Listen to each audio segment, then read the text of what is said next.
नमस्कार, तुम्हा सर्वांचं आपल्या स्टडी पॉइंट या यूट्यूब चॅनलमध्ये स्वागत आहे। तर आजची आत्ताची सर्वात मोठी आणि महत्त्वाची अपडेट आलेली आहे। अपडेट काय आहे बघा, अंगणवाडी सेविकांच्या पाठीशी खंबीरपणे उभे राहणार आमदार सत्यजित तांबे याबद्दलची महत्त्वाची अपडेट आलेली आहे। अपडेट पाहण्याअगोदर तुम्ही जर आपल्या चॅनलवर नवीन असाल तर आपल्या स्टडी पॉइंट या यूट्यूब चॅनलला लगेचच लाईक आणि सबस्क्राइब करायला विसरू नका। चला तर मग वेळ वाया न घालवता आजची महत्त्वाची अपडेट काय आहे याबद्दल सविस्तर माहिती या ठिकाणी आपण पाहूया। तर बघा, या ठिकाणी अंगणवाडी सेविकांच्या पाठीशी खंबीरपणे उभे राहणार आमदार सत्यजित तांबे याबद्दल या ठिकाणी माहिती पाहूया। बघा, त्यांनी काय म्हटलेले आहेत। येणाऱ्या काळात नव्या राष्ट्रीय शैक्षणिक धोरणात अंगणवाडी सेविकांचे योगदान अमूल्य ठरणार आहे। बघा, जो येणारा काळ आहे त्या काळामध्ये नव्या राष्ट्रीय शैक्षणिक धोरणामध्ये आपल्या ज्या काही अंगणवाडी सेविका आहेत त्या सेविकांचं जो योगदान आहे तो अमूल्य ठरणार आहे।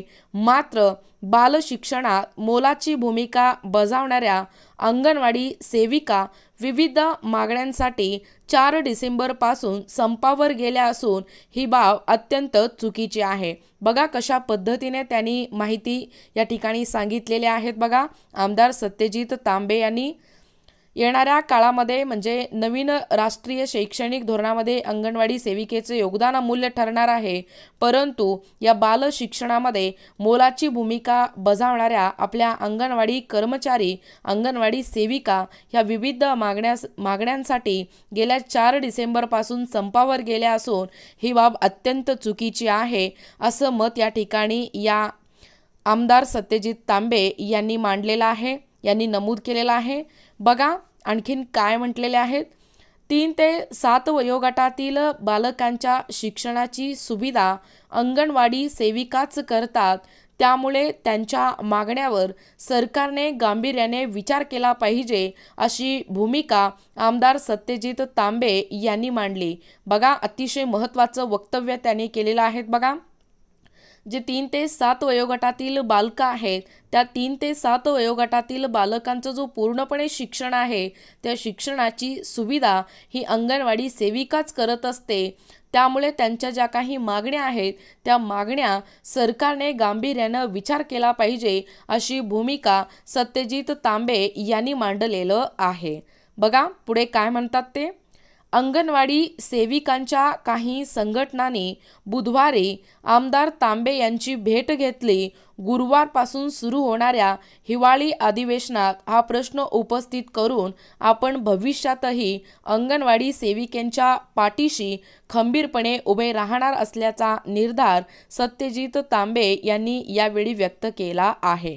बघा, अतिशय महत्त्वाचा मुद्दा मांडलेला आहे त्यांनी। सर्व अंगणवाडी सेविकांच्या भविष्यातही अंगणवाडी सेविकांच्या पाठीशी खंबीरपणे उभे राहणार असल्याचा निर्धार सत्यजित तांबे यांनी केलेला आहे व तसेच अतिशय महत्त्वाचा मुद्दा देखील त्यांनी या ठिकाणी मांडलेला आहे। अंगणवाडी सेविकेच्या काही संघटनांनी त्यांना बुधवारी तांबे यांची भेट घेतलेली आहे आणि गुरुवारपासून सुरू होणाऱ्या या हिवाळी अधिवेशनामध्ये हा प्रश्न देखील त्यांनी उपस्थित करण्याचं आश्वासन त्यांनी या ठिकाणी सांगितलेलं आहे आणि भविष्यातही सर्व अंगणवाडी भगिनींसोबत त्यांच्या पाठीशी मी खंबीरपणे उभे राहणार असंही वक्तव्य असंही निर्धार या ठिकाणी यावेळी सत्यजित तांबे यांनी केलेलं आहे। बघा, राज्यभरातील अंगणवाडी सेविकांचे प्रश्न सरकार दरबारी अनेक वर्षापासून प्रलंबित आहेत। 2 वर्षे झाली तरी सरकारने सुप्रीम कोर्टाच्या या निर्णयाची अंमलबजावणी केलेली नाही। राज्यातील अंगणवाडी कर्मचाऱ्यांना शासकीय कर्मचाऱ्यांचा दर्जा द्यावा, सन्मानजनक वेतनवाढ, दरमहा पेन्शन या विविध मागण्यांसाठी अनेक महिन्यांपासून राज्यभर आंदोलने सुरू आहेत। बघा, आंदोलन तर आपलं 4 डिसेंबरला सुरू झालेलंच आहे, परंतु राज्यभरातील ज्या काही अंगणवाडी सेविका आहेत त्या सेविकांचा प्रश्न सरकार दरबारी अनेक वर्षापासून प्रलंबित आहेत।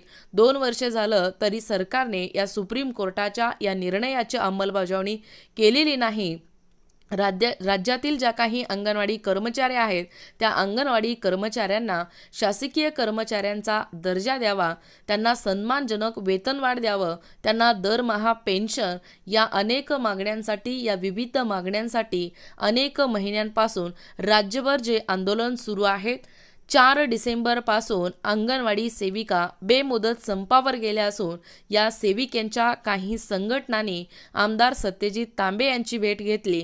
शालेय तसंच उच्च शिक्षणासोबतच बालशिक्षण हा महत्त्वाचा भाग आहे। बघा, प्रामुख्याने सत्यजित तांबे यांची भेट घेतली अनेक संघटनांनी, या सेविकेच्या काही संघटनांनी। शालेय तसंच उच्च शिक्षणासोबतच बालशिक्षण जो आहे तोही या ठिकाणी महत्त्वाचा भाग आहे। या बालशिक्षणात महत्त्वाची भूमिका पार पाडणाऱ्या या अंगणवाडी सेविका आणि मदतनीस यांचे प्रश्न प्रदीर्घ काळांसाठी प्रलंबित राहणं योग्य नाही। बघा, या ठिकाणी ज्या सत्यजित तांबे यांनी केलेलं वक्तव्य अतिशय महत्त्वाचं आहे। उच्च शिक्षणासोबतच बालशिक्षण हाही या ठिकाणी महत्त्वाचा असा भाग आहे।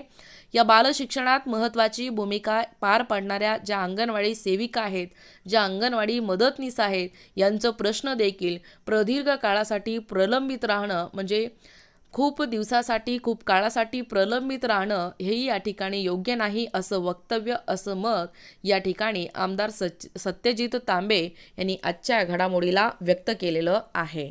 बघा काय म्हणतात ते, आता आपल्या देशात नवीन शैक्षणिक धोरण लागू झालं आहे।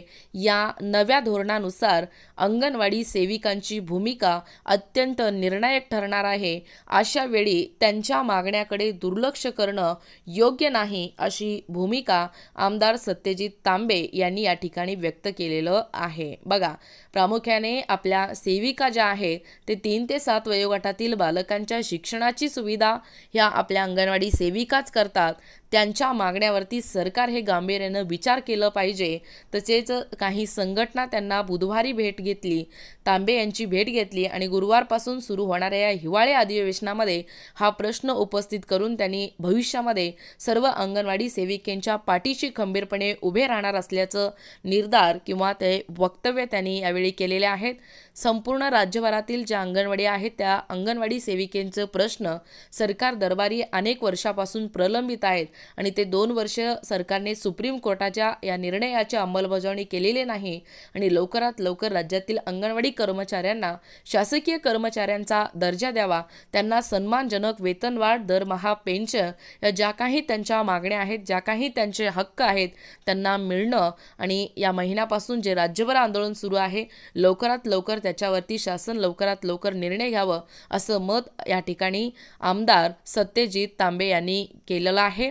हे वक्तव्य अतिशय महत्त्वाचं आहे आणि उच्च शिक्षणासोबतच बालशिक्षण जो आहे तोही या ठिकाणी अतिशय महत्त्वाचा असा भाग आहे आणि बालशिक्षणात महत्त्वाची भूमिका पार पाडणाऱ्या या अंगणवाडी सेविका आणि मदतनीस यांचं जे काही प्रश्न आहे ते फार काळासाठी प्रलंबित राहणं देखील योग्य नाही असंही वक्तव्य या ठिकाणी त्यांनी मांडलेलं आहे। आणि आता आपल्या ज्या देशामध्ये, आपल्या या भारत देशामध्ये नवीन शैक्षणिक धोरण लागू झालेलं आहे। या नव्या शैक्षणिक धोरणानुसार अंगणवाडी सेविकाची भूमिका देखील अत्यंत निर्णायक ठरणार आहे। त्यामुळे अशा त्यांच्या ज्या काही मागण्या आहेत त्यांच्या मागण्याकडे दुर्लक्ष करणं हे तितकंच योग्य नाही अशी भूमिका, अशी महत्त्वाची वक्तव्य या ठिकाणी आपल्या या आमदार या ठिकाणी सत्यजित तांबे यांनी वक्तव्य केलेलं आहे। अतिशय महत्त्वाची अशी अपडेट आहे। तुमच्या जास्तीत जास्त सेविकांना हा व्हिडिओ शेअर करा जेणेकरून कोणतं वक्तव्य त्यांनी केलेलं आहे, अनेक महत्त्वाचे मुद्दे या ठिकाणी त्यांनी मांडण्याचा प्रयत्न, व्यक्त करण्याचा प्रयत्न केलेला आहे। त्यामुळे जास्तीत जास्त तमाम महाराष्ट्रातील सर्व सेविकांपर्यंत हा व्हिडिओ पोहोचवा जेणेकरून नक्कीच त्यांनी या हिवाळी अधिवेशनामध्ये नक्कीच या मुद्द्यावरती, म्हणजे या गुरुवारपासून सुरू होणाऱ्या हिवाळी अधिवेशनामध्ये हा प्रश्न त्यांनी उपस्थित करून आपल्या अंगणवाडी सर्व सेविकांच्या पाठीशी ते खंबीरपणे उभे राहतील, उभे राहणारच आहेत अशी या ठिकाणी मी आशा व्यक्त करते। तुम्ही देखील त्यांना अशाच पद्धतीने साथ द्या, तुमचे वेळोवेळी मत त्यांना तुम्ही कळवा जेणेकरून तुमच्या प्रश्नाबद्दल त्यांनी या हिवाळी अधिवेशनामध्ये आवाज उठवतील। या ठिकाणी एवढेच सांगू इच्छिते। तुम्हाला जर आमचे व्हिडिओ आवडत असतील किंवा तुम्हाला जर आमच्या अध्यापनाची व्हिडिओ आवडत असतील किंवा तुम्ही जर आपल्या चॅनलवर नवीन असाल किंवा तुम्हाला जर अशाच प्रकारची नवनवीन अपडेट पाहिजे असतील तर आपल्या या स्टडी पॉइंट यूट्यूब चॅनलला लगेचच लाईक आणि सबस्क्राईब करायला विसरू नका। भेटूया अशाच पुढच्या नवनवीन व्हिडिओमध्ये। तोपर्यंत धन्यवाद।